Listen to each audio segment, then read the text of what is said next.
रणवीर ने जैसे ही वेदांत को अपनी और माही की शादी की बात बताई, उसने सरकास्टिक वे में हंसते हुए कहा, क्या वाकई माही ने तुम्हें एक्सेप्ट कर लिया है? जहाँ तक मुझे पता है वो बिजनेस टाइकून रणवीर रॉय कपूर को जानती है, न कि अंडरवर्ल्ड किंग रणवीर रॉय कपूर को। हाँ। फिर उसने माही की तरफ देखा जो सिर्फ होटल की खूबसूरती को किसी बच्चे की तरह निहार रही थी। वेदांत ने आंखों से माही की तरफ इशारा करते हुए कहा, देखो उस लड़की को, उसमें दुनिया जहां की मासूमियत समाई हुई है। जहां तक मैं माही को समझ पाया हूँ वो अभी भी दुनियादारी से अनजान है। क्या तुम्हें नहीं लगता कि तुम सिर्फ अपनी जिद पूरी करने के लिए एक मासूम की जिंदगी से खिलवाड़ कर रहे हो? क्योंकि अगर तुम उससे प्यार करते तो उससे अपने बारे में कुछ नहीं छिपाते। उसकी बात सुनकर रणवीर के फेस के एक्सप्रेशन एकदम डार्क हो गए। उसने अपने दांत पीसते हुए कहा, जस्ट शट अप, अपनी बकवास बंद करो। मैं जो हूँ जैसा हूँ, माही को मुझे ऐसे ही एक्सेप्ट करना पड़ेगा and it would be better for you that you don't even think of coming between us. Vedant ने अपने दोनों हाथ उठाते हुए कहा, ओके, मैं भी देखना चाहता हूँ कि तुम्हारी जिद और तुम्हारा जुनून कब तक उसे तुम्हारे पास रोक कर रखेगा। फिर एक गहरी सांस लेकर आगे कहा, बस बुरा इस बात का लगेगा कि कहीं इन सब में माही का दिल ना टूट जाए, क्योंकि माही जैसी लड़की कभी किसी अंडरवर्ल्ड किंग से प्यार नहीं करेगी। ये कहकर वेदांत ने एक तिरछे स्माइल के साथ रणवीर को देखा और वहां से चला गया। किसी वक्त में रणवीर, रुद्र और वेदांत तीनों के आपस में बहुत बनती थी। कह सकते हैं कि तीनों ही एक दूसरे के बिना रह नहीं सकते थे। तीनों हम उम्र भी थे और तीनों का बचपन, स्टडी सब साथ साथ ही हुआ था। फिर भी कुछ ऐसा हुआ कि वेदांत और रणवीर के बीच एक एक करके नफरत की लकीरें खिंच गई। दोनों ही एक दूसरे को नीचा दिखाने में कोई कसर नहीं छोड़ते थे। हालांकि रुद्र इस बारे में जानता था, लेकिन दोनों के परिवार वाले इस दुश्मनी के बारे में नहीं जानते थे और दोनों ही एक दूसरे के परिवार को वही प्यार और सम्मान देते थे जो वो हमेशा से देते आए थे। ऐसा नहीं था कि सिर्फ रणवीर ही इलीगल कामों में इन्वॉल्व था। वेदांत के भी कई ऐसे इलीगल काम थे जिनके बारे में रणवीर और रुद्र दोनों ही जानते थे। वेदांत की बात सुनकर रणवीर के हाथों की मुट्ठियां गुस्से से कस गई। रणवीर ने अपने आंख को शांत किया और माही की तरफ देखा जो अब अपने फोन में कुछ देख रही थी। रणवीर ने गहरी सांस ली और माही की तरफ बढ़ गया। माही ने रणवीर के साथ वेदांत को देख लिया था, लेकिन रणवीर के सामने उसकी वेदांत से बात करने की हिम्मत नहीं हुई, इसलिए उसने अपना ध्यान फोन में लगा लिया। रणवीर ने माही को एक बार फिर गोद में उठाया और बाहर आ गया। उसने माही को गाड़ी में बिठाया और गाड़ी ड्राइव करते हुए वहां से निकल गया। रणवीर ड्राइव करते हुए सामने रोड की तरफ देख रहा था, लेकिन उसके जहन में इस वक्त वेदांत की बातें गूंज रही थी। उसने रोड पर ही कुछ देर के लिए गाड़ी रोक दी और अपना सिर पीछे की तरफ सीट पर कर लिया। कुछ देर बाद उसने तिरछी नजरों से माही की ओर देखा जो सुकून से सोई हुई थी। उसके बाल उसके छोटे से खूबसूरत चेहरे को ढक रहे थे। रणवीर ने अपनी उंगलियों से उसके बालों को उसके चेहरे से हटाकर कान के पीछे कर दिए और आगे बढ़कर उसके फोरहेड पर किस कर लिया। रणवीर के किस करते ही माही की आंखें खुल गई।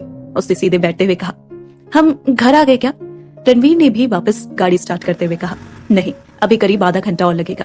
ये कहकर वो वापस गाड़ी ड्राइव करने लगा और कुछ ही देर में वो दोनों महेश जी के घर पहुंच गए। रणवीर ने माही को गोद में उठाया तो माही ने कहा, मैं अब खुद से चली जाऊंगी। उसके इतना कहने पर रणवीर ने जब उसे सर्द नजरों से देखा तो माही चुप हो गई।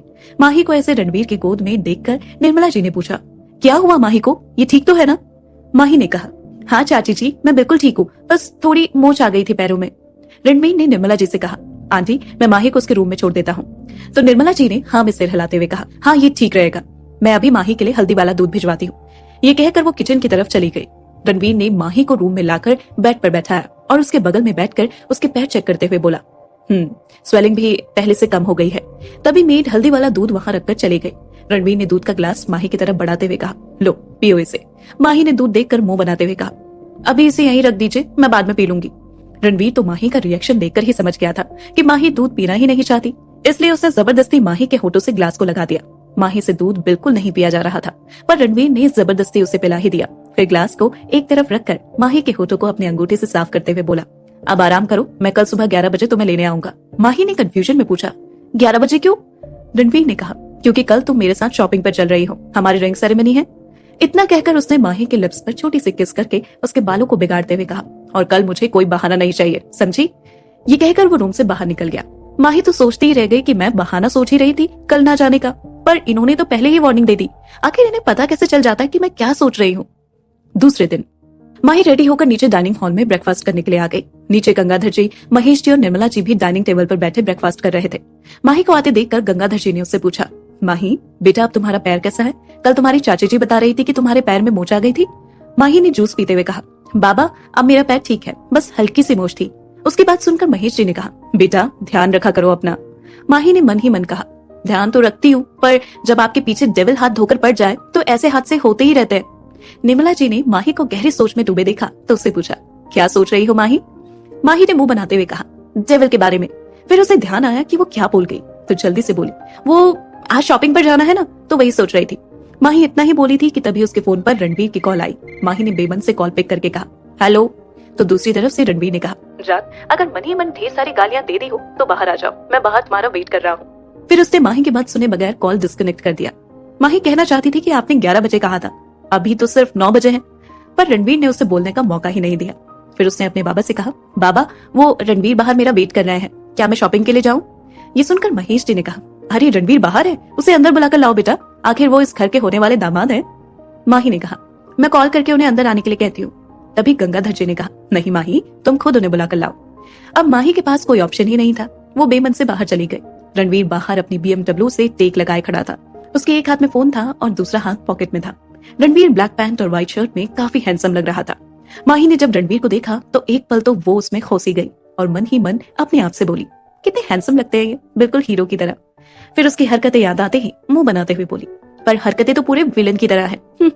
जब रणवीर ने माही को अपने आप से बात करते देखा तो उसके फेस के आगे चुटकी बजाते हुए कहा, हो हेलो, अगर हीरो और विलन की कैलकुलेशन खत्म हो गई हो तो चले। रणवीर की बातें सुनकर माही का मुंह खुला का खुला रह गया। वो बोली, आपको कैसे पता कि मैं क्या सोच रही हूँ? आपको कोई जादू आता है क्या? रणवीर ने भी मजे लेते हुए कहा, हाँ, तुम्हें नहीं पता? तुम कब क्या सोचती हो, क्या करती हो, कहाँ जाती हो, मुझे सब पता रहता है। ये सुनकर माही घबरा गई, क्योंकि अभी कुछ देर पहले वो अंदर बैठे हुए मन ही मन रणवीर को गालियां दे रही थी। उसे डर लग रहा था कि रणवीर ने कहीं वो सुन तो नहीं ली। उसने जल्दी से बात बदलते हुए कहा, वो बाबा ने आपको अंदर बुलाया है। रणवीर ने पूछा, क्यों? माही अपने बाबा की नकल करते हुए बोली, वो कह रहे थे कि आप इस घर के होने वाले दामाद है और हमारी बात पक्की होने के बाद पहली बार घर आए हो तो आपकी खातिरदारी करनी चाहिए। उसकी बात सुनकर रणवीर को हंसी आ गई। उसने माही की नोज पिंच करते हुए कहा, क्रेजी लिटिल गर्ल। इतना कहकर वो माही का हाथ पकड़कर अंदर चला गया। गंगाधर जी और महेश जी ने रणवीर को प्यार से वेलकम किया और रणवीर ने सभी बड़ों के पैर छुए। कुछ देर में मेड ने उसके लिए भी नाश्ता लगा दिया। गंगाधर जी रणवीर से मिलकर बहुत खुश हुए। कुछ देर वहाँ सबसे बातें करके रणवीर माही को लेकर चला गया। माही और रणवीर इस वक्त इंदौर के सबसे बड़े मॉल के 4th फ्लोर पर एक सबसे बड़ी शॉप पर गए, जहाँ रणवीर और माही सोफे पर बैठे थे और उन्हें शॉप के अटेंडर और मैनेजर एक से बढ़कर एक ड्रेस दिखा रहे थे। रणवीर ने कुछ ड्रेसेस सिलेक्ट की और माही को ट्राई करने के लिए कहा। फिर आंखों के इशारे से मैनेजर और अटेंडर को वहां से जाने के लिए कह दिया। माही को वैसे तो उसमें से कुछ ड्रेसेस बहुत पसंद आई थी, लेकिन उसमें से कुछ ड्रेसेस ऐसी थी जो बहुत शॉर्ट थी। माही ने थोड़ी हिम्मत करके एक उम्मीद के साथ रणवीर से धीरे से कहा, रणवीर जो अपने फोन में कुछ देख रहा था। उसने बिना माही की तरफ देखे ही कहा, माही ने थोड़ा झिझकते हुए कहा, वो वैसे तो सभी ड्रेसेस अच्छी हैं, लेकिन इनमें से कुछ ड्रेसेस बहुत छोटी है और मैं ऐसे कपड़े नहीं पहनती। रणवीर जो कब से अपने फोन में बिजी था, उसने अपना सिर उठाकर सामने खड़ी माही को देखा और उठकर उसके पास आया। फिर उस ड्रेसेस में से एक ब्लैक कलर की ड्रेस निकालकर माही के दूसरे हाथ में रखते हुए कहा, जाओ ऐसे पहन कर आओ। माही कभी उस ड्रेस को देखती, कभी रणवीर को। रणवीर ने अपनी आईब्रोज चढ़ाते हुए एक हाथ से उसे चेंजिंग रूम की तरफ जाने का इशारा किया। माही ने हाँ में सिर हिलाया और मन ही मन सोचा, अब तो जाना ही पड़ेगा। करीब 10 मिनट बाद वो अपनी ड्रेस को एडजस्ट करते हुए बाहर आई। कभी वो अपनी थाई से ड्रेस को खींचती, कभी अपने कंधे से उसे सही करती। रणवीर को जब एहसास हुआ कि माही उसके सामने है, तो उसने अपनी नजर उठाकर सामने देखा और उसकी नजरें सामने ही जम गई। उसके मुंह से सिर्फ इतना ही निकला, इट्स सो हॉट। माही रणवीर के ऐसे देखने से बहुत अनकंफर्टेबल हो रही थी।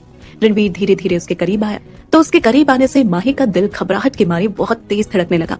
रणवीर माही के चारों तरफ घूमकर उसे ऊपर से नीचे तक देखे जा रहा था। क्या वेदांत माही को बता देगा रणवीर के अंडरवर्ल्ड से कनेक्शन के बारे में? क्या करेगी माही रणवीर का सच जानने के बाद? जानने के लिए सुनते रहिए टॉक्सिक लव सिर्फ पॉकेट FM पर।